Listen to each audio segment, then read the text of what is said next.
Look at this beautiful snow. And this is Christmas.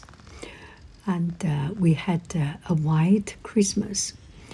2024, the end of the year, finished with such beauty and grace.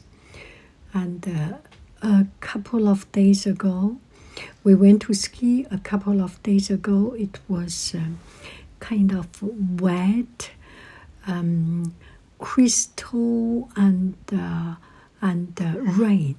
It's quite muddy. And on the day of Christmas Eve, on December 24, suddenly there was this most beautiful snow in Lake Tahoe. And it's just so stunning and beautiful. And our family, we rented a place there. And every day we eat something. We cook in the kitchen. We cook in the apartment. And we were thinking maybe Christmas night we want to have a Christmas dinner. So we booked.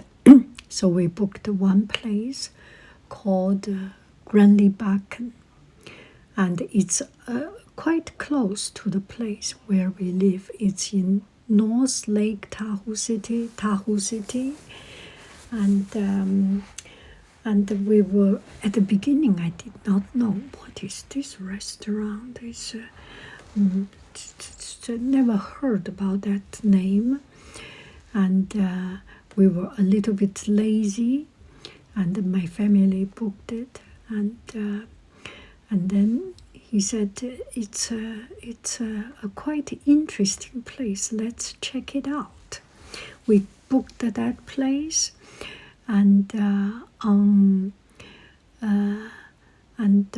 I was quite hesitating, but I anyway want to know this place. It's quite an interesting name, right? And as I searched online on Wikipedia, oh my goodness, that was one of the oldest hotel or ski resort in Lake Tahoe. And it started something like 1928. So around 1920, around that time, about 100 years ago, the people in Lake Tahoe started to enjoy snow and start to have facilities, to have fun, and have winter activity, snow activity, and that sort of stuff. And there was one guy, a 7 times national champion of ski of Norwegian, and that guy came to Lake Tahoe area and wanted to promote some ski jump demonstration and things. And he came to this place and found these places pretty cool. And he built a 7-meter high something. He built the first ski jump and made demonstration. And he found this place really enjoyable. So from 1928, he started. I forgot his name. What is his name? Let me check it out as a respect. So this guy is called a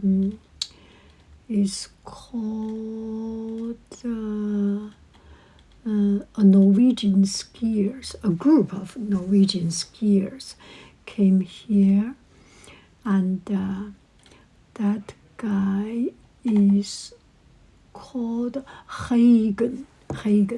There was a Norwegian national ski champion, and came from Norway, and he said this place is good and wanted to promote this place, and made a bid for 1932 Winter Olympic.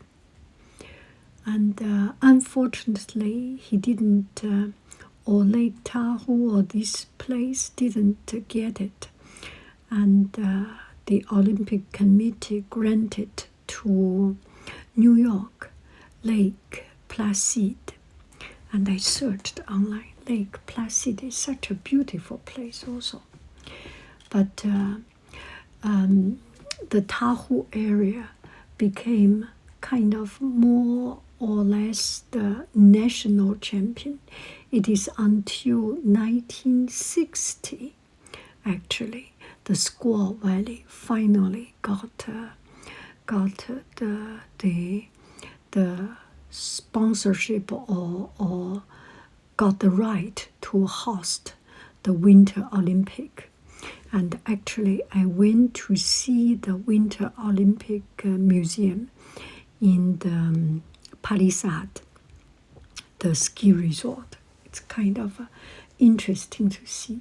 1960. So it took a long time until they got the Olympic. But this Granlibakken was a Norwegian name. It means sprouts in the ground, in the land, or the little trees along the ski slope, or something like it. And this name has kept all these years. And now it is a convention center, conference center, activity center, and with restaurant, with meeting place, and it still had a ski slope, something like a 10-acre or 20-acre, a very ski slope. But it is not the main attraction, and it's just for historical reason that they keep that ski slope, a beginner slope, maybe vert or chemin vert. Maybe it's a piste vert, a green piste, and some cross-country ski, and swimming pool and all that things. It's very fun. So knowing all this, it made me very, very interested, and I wanted to go there. So we went there. I dressed up and made myself pretty. We went there, and on December 24, it's the Christmas Eve, right?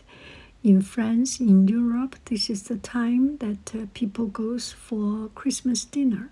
We went there. There was nobody.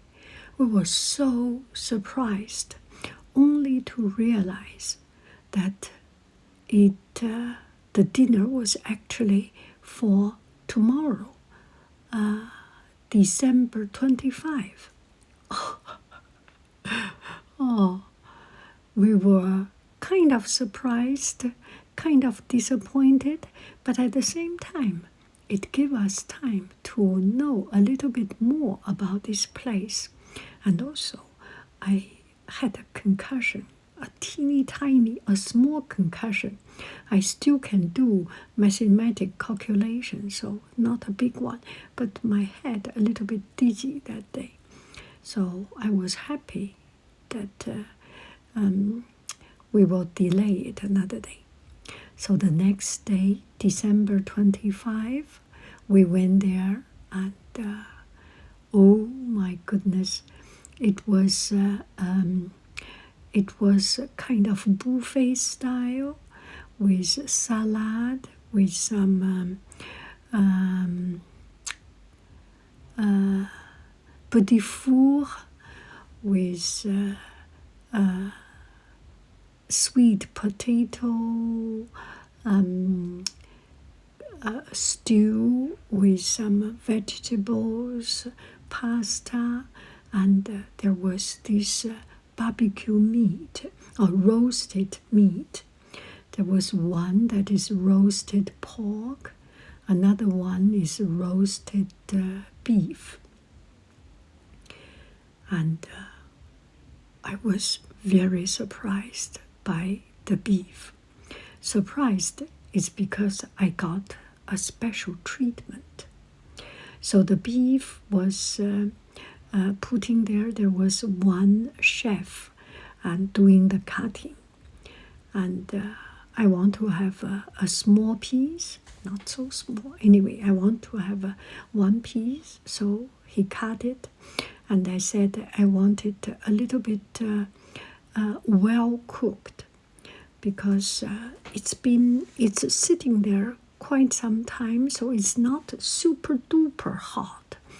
And it's winter time, ski season. I want to eat something super duper hot. So he said, wait me a moment. I will cook it for you. I will cook it for you.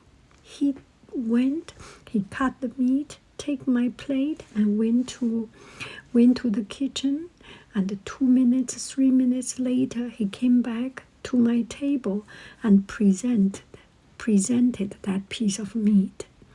It's a medium rare meat, and he put on a poêle on the pan, re-grilled it, and all the flavor came out. Oh, it's so very beautiful. I was so surprised.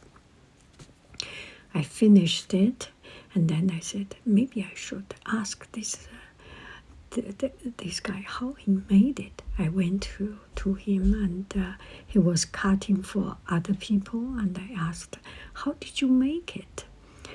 Actually, he marinated overnight. And for the marinating, it was actually very simple. Salt, pepper, rosemary, homahan, only the 3 things. And marinated overnight.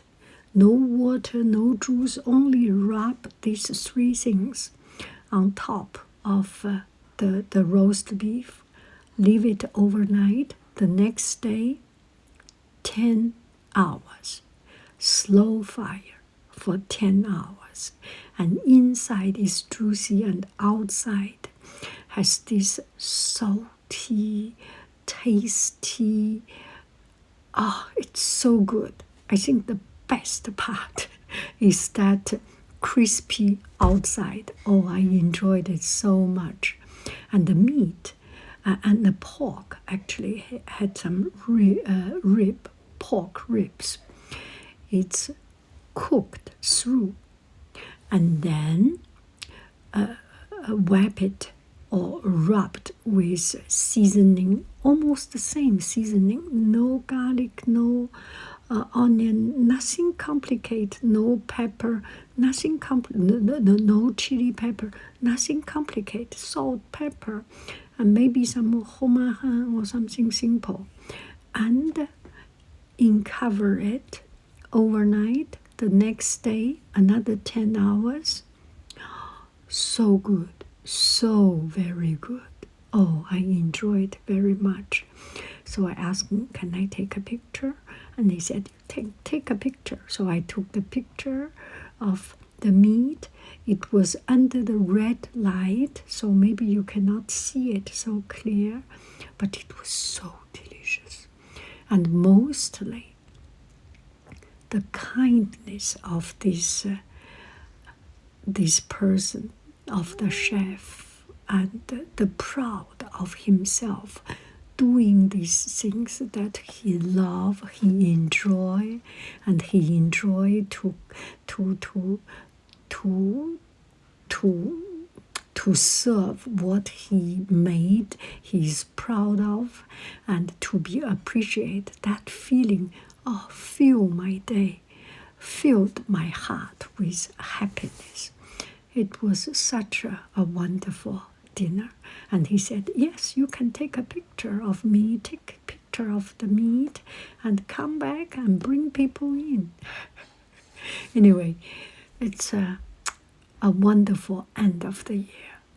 Merry Christmas. And that place is called Granlibakken. It's a Norwegian name. Oh, it's fun. It's fun. I love it. Merry Christmas. Bye-bye, friends. I love you. I really do. Do, do, do, do. Do, do, do. Go, go, bye, bye.